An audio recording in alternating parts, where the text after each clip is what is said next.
Jesus Christus, Ewigkeit. Amen.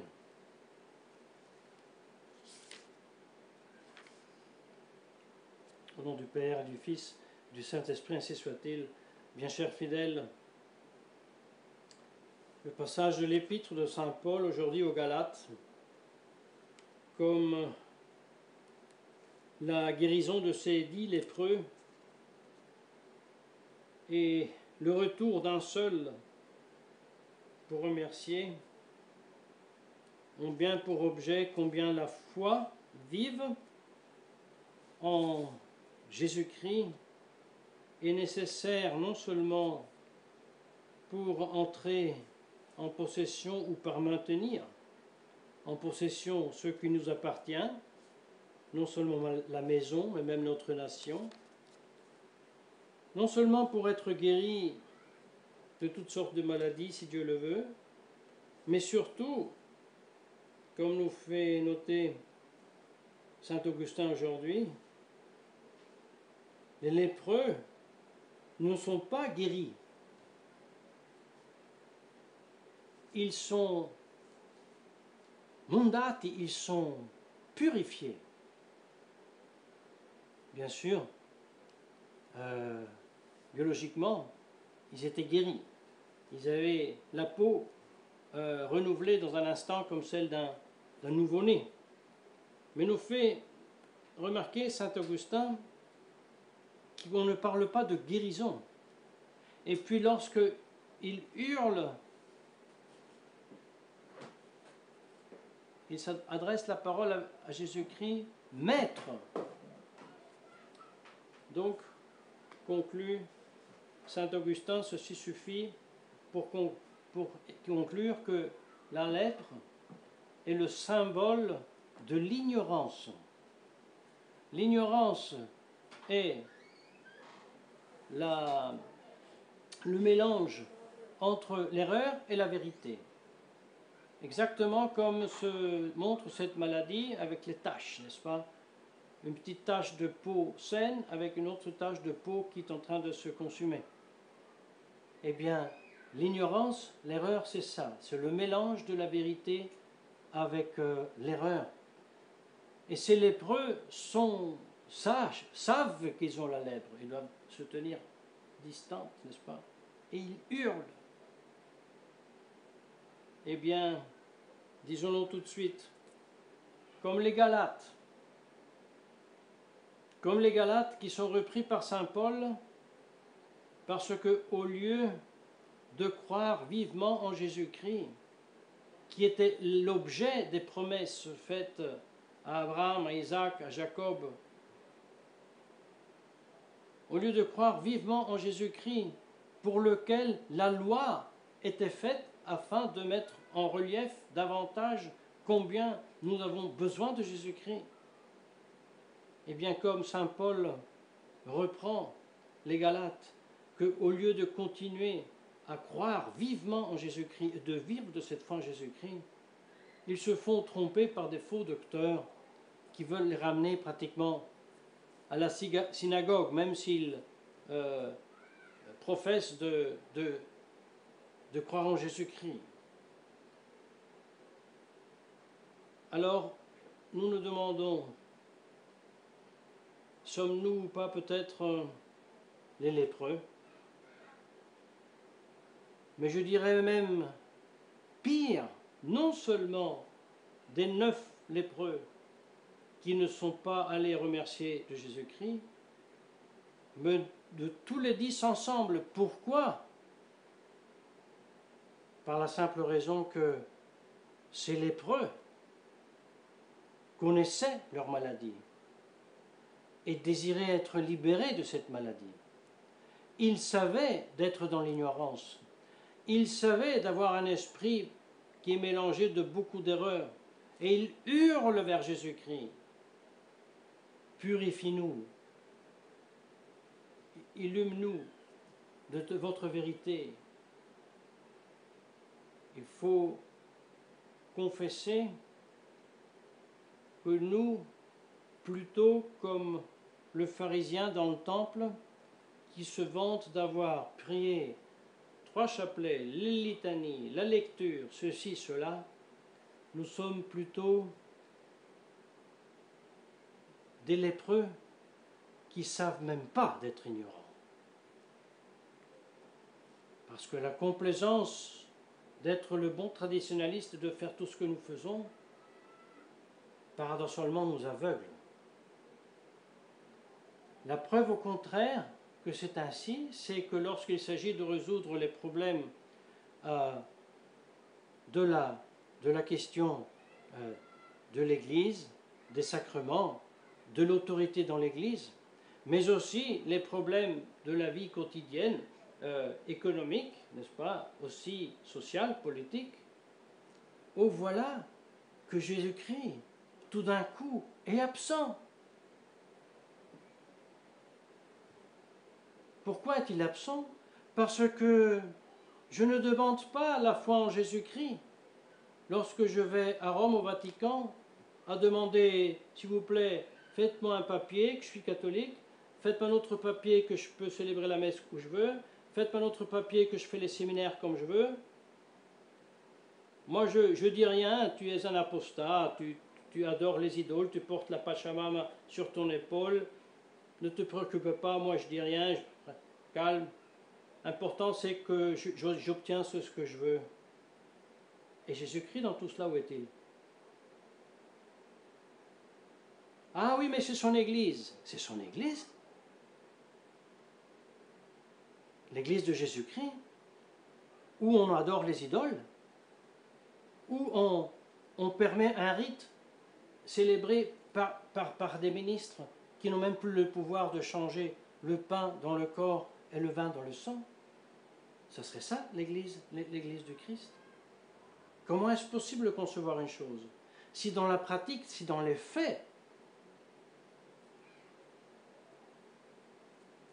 on laisse dehors Jésus-Christ, comme l'ont fait les Galates, et comme l'ont fait beaucoup de chrétiens fraîchement convertis par saint Paul et trompés par les soi-disant judaïsants.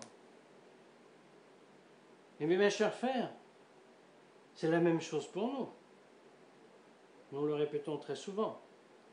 Bien sûr, la pauvre fraternité Saint-Pédis, ce monde de la tradition, est malheureusement un exemple à ne pas suivre, mais aussi un exemple à nous faire craindre que ça pouvait nous arriver à nous aussi.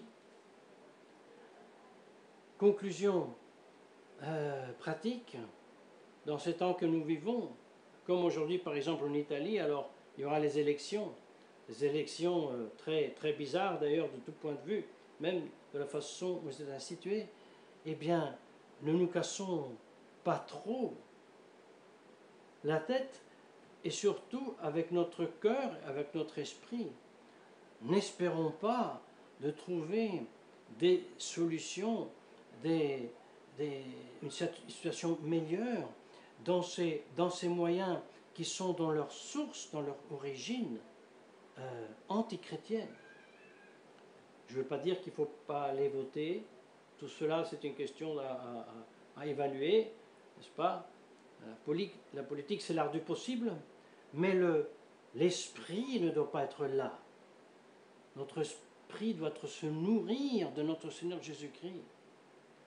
Lorsque notre esprit se nourrit de notre Seigneur Jésus-Christ, lorsque nous étudions le catéchisme, lorsque nous étudions et lisons les bons commentaires de l'Évangile, des épîtres de Saint Paul, nous pouvons vraiment dire que nous approchons de plus en plus à Jésus-Christ, et plus nous sommes proches de la lumière, plus nous voyons aussi les ombres, plus nous serons à même à voir que ce que nous pensons être l'Église absolument ne l'est pas. Tandis que la chapelle insignifiante avec un pauvre vieux prêtre, c'est l'Église. Que le grand nombre de 1000 prêtres, 100 000 fidèles, magnifique. Mais ce n'est pas ça qui fait l'Église. Bien sûr, l'Église comprend les prêtres et les fidèles. Mais là où la vérité de Jésus-Christ n'est plus prêchée, où il est toléré qu'elle soit calpestée, qu'elle soit niée, où il est affirmé que quelqu'un qui publiquement renie la foi soit un légitime successeur de Saint Pierre, là certainement l'esprit du Christ n'y est pas. Là, l'esprit du pharisien qui est content de tout ce qu'il fait. Mais il n'y a ni l'esprit du publicain au fond de l'Église, mais encore moins l'esprit des dits lépreux. Mais avant d'être ingrats, les 9, ils étaient assez lucides de savoir qu'ils étaient dans l'ignorance et qu'ils avaient besoin du Maître et que seulement de Jésus-Christ venait le salut. Ceux qui cherchent le salut dans l'Église du Christ sans le Christ sont pires que les 9 lépreux ingrats. Égare à nous si ce serait notre cas. C'est pour cela que nous demandons à Dieu, par l'intercession de la très sainte Vierge Marie, d'allumer en nous ce feu vif de Dieu, le feu dont disait Moïse à son peuple, « Moi je suis allé pour vous sur le mont Horeb à recevoir les tables des lois, parce que vous avez peur de ce feu, vous avez peur de regarder Dieu en face. Je suis allé pour vous. Et là j'ai reçu les tables. » Et saint Paul a expliqué, ajoutons, ne vous trompez pas, une chose, c'était le contrat siglé sur le mont Horeb, où Dieu promet de bénir à condition que le peuple obéisse à la loi.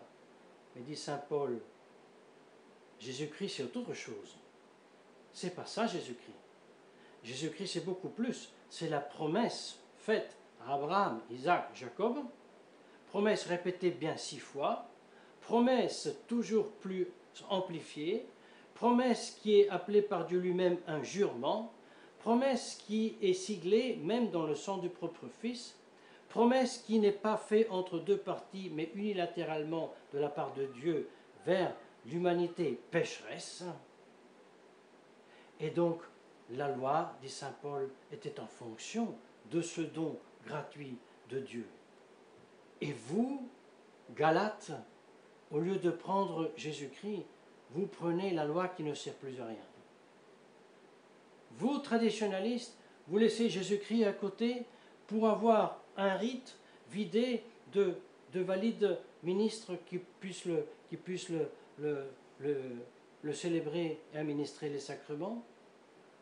Vous voulez un papier de reconnaissance vidé de l'autorité de Jésus-Christ qui a été donné pour professer la foi, tout en reconnaissant qu'ils sont dans l'erreur. Qu'est-ce que ça veut dire? C'est l'absurdité de la démocratie chrétienne qui voulait un parti catholique sans l'Église. Et bien aujourd'hui, les traditionnistes veulent l'Église sans le Christ. De fait, c'est cela. L'Église conciliaire, c'est l'Église sans le Christ. Mais puisque les lieux sont ceux-là, les vêtements sont ceux-là, les institutions physiques sont celles, alors il faut à tous les coups, même s'il n'y a pas le Christ, être dans cette Église, même si le Christ là-dedans est nié, même si les idoles sont honorées dans cette Église, là il faut y aller. C'est une Église sans le Christ, un catholicisme sans le Christ.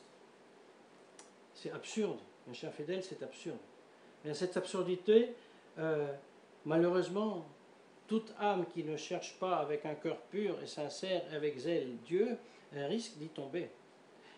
Tous, nous, moi compris, c'est pour là que nous prions, par l'intercession de la Sainte Vierge Marie, de obtenir, maintenir, augmenter la foi vive qui nourrit l'espérance et la charité, au nom du Père et du Fils et du Saint-Esprit, ainsi soit-il.